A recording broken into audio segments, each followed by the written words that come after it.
सोना इतना तेजी से गिर क्यों रहा है, चांदी के भाव इतनी तेजी से क्यों गिर रहे हैं?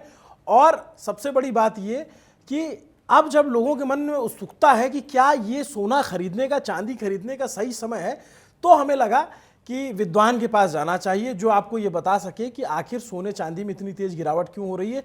बाकी हमने देखा है कि जब युद्ध होते हैं दुनिया में तो सोने चांदी के दाम बढ़ते हैं, और अब क्या जिस तरीके से पिछले 2-3 दिनों में सोने में गिरावट दिखी है और अब ये कहा जा रहा है कि सोना 1,30,000 के आसपास आ गया, तो इसको खरीदने का क्या सही समय आ गया? नमस्ते, अभिनव पांडे नाम मेरा, और इन्हीं सारे सवालों का जवाब खोजने के लिए हमारे साथ सुरेंद्र मेहता सर हैं, जो all India Boolean and jewellers association के सेक्रेटरी हैं और मुंबई में बहुत पुराना नाम है, चार्टेड अकाउंटेंट। सर नमस्ते, कैसे हैं आप? बढ़िया बढ़िया। सर ये देखिए, मैं आपसे जर्नलिस्ट के तौर पे नहीं पूछ रहा हूँ, एक आम आदमी के तौर पे पूछ रहा हूँ, ये सोना और चांदी अचानक से इतना कैसे टूट रहा है? नहीं, देखिए, जैसे ही युद्ध शुरू हुआ ईरान और अमेरिका के बीच में, तो नॉर्मली ऐसे होता है कि युद्ध के समय सोना चांदी बढ़ना चाहिए। लेकिन युद्ध के समय यहाँ पर सोना चांदी के गिरने की जो मुख्य वजह है, वो तीन चार वजह समझनी पड़ेगी।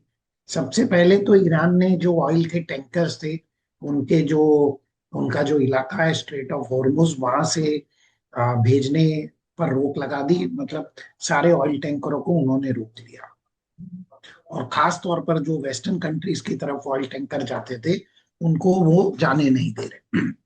जो दूसरा मुख्य कारण है कि क्योंकि ऑयल टैंकर, जो ऑयल तो डे टू डे रिक्वायरमेंट है, हमारी सारी ट्रांसपोर्ट व्यवस्था, एविएशन व्यवस्था ऑयल के ऊपर डिपेंड करती है। तो यदि ऑयल नहीं मिलेगा तो हमारे खाने पीने तक की दिक्कत हो सकती है, उसमें किल्लत आ सकती है। तो ये मुख्य वजह थी कि जो हम कहते हैं कि रोटी कपड़ा मकान, तो यहाँ कपड़ा और मकान तो मिल रहा था, रोटी मिलने के लिए, क्योंकि ट्रांसपोर्ट बंद होगा तो रोटी कहाँ से मिलेगी, तो रोटी न मिलेगी, ये सोचकर लोगों ने ऑयल महंगे भाव में खरीदना शुरू किया, इन सारे देशों ने। तो ऑयल यदि महंगे भाव में बिकेगा तो सोना वहां पर गिरेगा। 27 फरवरी जब युद्ध नहीं था तो ब्रेंट ऑयल $70 था, और ब्रेंट ऑयल बढ़ते बढ़ते $119 पर पहुंचा। अभी वो $100 के आसपास है। आ, तो ये जो मुख्य कारण था। साथ ही साथ क्योंकि अमेरिका की स्थिति मजबूत हुई यहाँ पर, तो डॉलर इंडेक्स में बढ़ोतरी हुई, रुपए में गिरावट आई, बॉन्ड यील्ड बढ़ा, वो और सारे एसेट क्लास गिरे, क्योंकि पूरा कंसंट्रेशन ऑयल की तरफ शिफ्ट हो गया।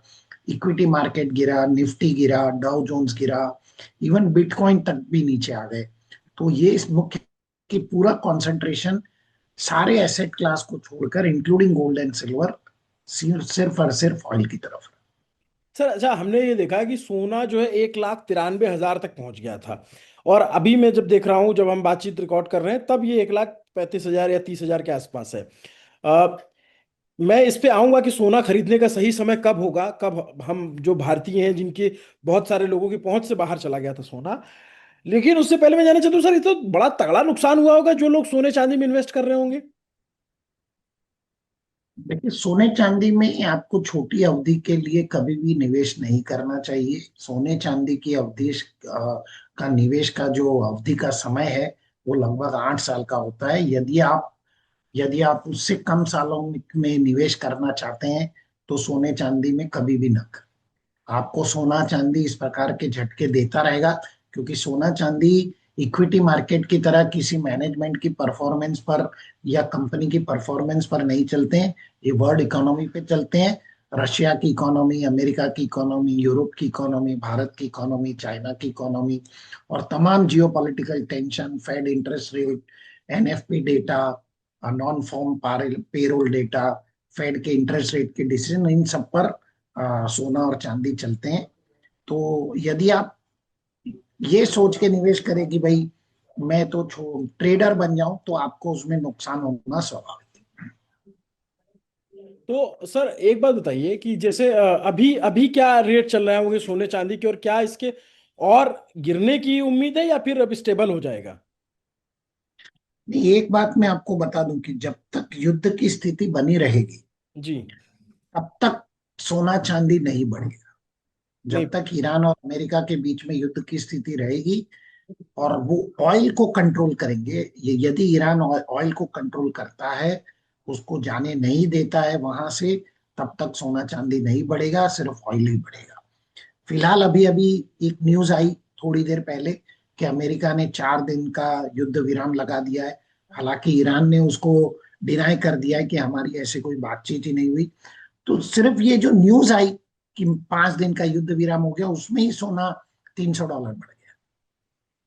तो ये इसका सही समय तो तभी आएगा जब ये बिल्कुल तय हो जाए कि अब वो सारी शिप को जाने के लिए, ऑयल की शिपों को जाने के लिए उसने मार्ग खोल दिया है, रास्ता खोल दिया है, तो ही ऑयल नीचे आएगा और सोना चांदी बढ़ेंगे, वरना सोना चांदी गिरते ही। सर मैं एक आम दर्शक के हिसाब से समझना चाहूँ, तो क्या सोना और तेल दोनों एक दूसरे की मार्केट को कंट्रोल करते हैं? मार्केट को कंट्रोल नहीं करते, लेकिन युद्ध के बाद ऑयल में 70% की बढ़ोतरी हुई। ठीक है। और तो यदि वहां पर मुनाफा ज्यादा होगा तो लोग वहीं पर निवेश करेंगे, ओ। सोने में क्यों निवेश करेंगे। $70 का ऑयल $120 हो गया, तो कितना डॉलर बढ़ गया, $50 बढ़ गया, 70% इंक्रीज हो गया। तो सोने में क्यों कोई निवेश करेगा ऐसे वक्त। हम्म। तो अब और चांदी का क्या हाल है सर? चांदी की क्या क्या स्थिति है? चांदी में भी ऐसा ही है। चांदी तो सोने के पीछे पीछे चलती है, उसकी उसका सौतेला भाई है। तो चांद सोना अगर गिरेगा तो चांदी भी गिरेगी, ये तो स्वाभाविक है। तो अभी एक्चुअल में क्या रेट चल रहे हैं सर सोने चांदी के? अभी आपको मैं बताऊं, जीएसटी के साथ में मैं आपको बता देता हूं, भारत, क्योंकि हम भारत की व्यवस्था को जानना चाहते हैं। जीएसटी के साथ सोना लगभग 1,44,000 और चांदी 2,27,500। हम्म।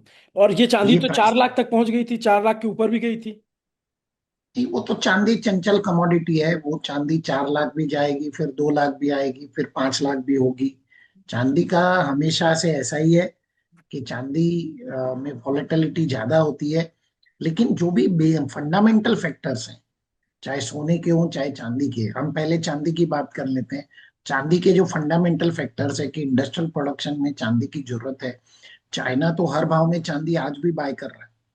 वो भाव कम हो रहा था तब भी बाय कर रहा था, क्योंकि यदि चांदी नहीं होगी तो इनकी इलेक्ट्रिक गाड़ियां कैसे बनेगी, सोलार पैनल कैसे बनेंगे, उससे इलेक्ट्रिसिटी कैसे जनरेट होगी,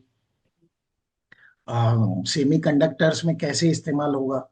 तो चांदी की तो, यदि चांदी की पिछले 5 सालों से चांदी में जो प्रोडक्शन होता है और जो डिमांड है उसमें मिसमैच है।